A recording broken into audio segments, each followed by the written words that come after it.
Hey, I'm here at Casa Bonita in Lakewood, Colorado. The cool Mexican restaurant I've been going to since I was a kid, since I was like 30 years ago. But if you want to see the cool place that Matt and Trey from South Park bought, and hopefully they'll open it someday. It's closed right now, but here's Casa Bonita. Yeah!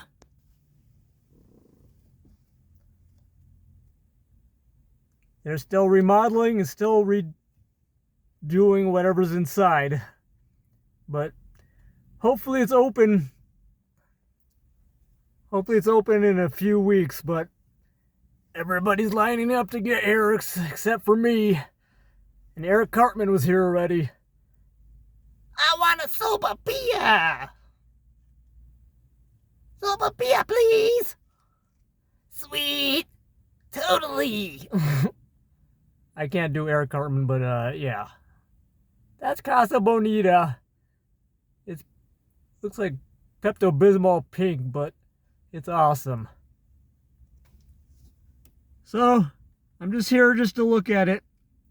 I don't want any Mexican food and I'm not hungry, but I'll go here someday. Today I'm having pizza and burritos and beans at home and from a can. So, Casa Bonita! Yeah! This is Jay-Z from Lakewood, Colorado, and I'm just stopping by because it's a nice sunny day and very few clouds, so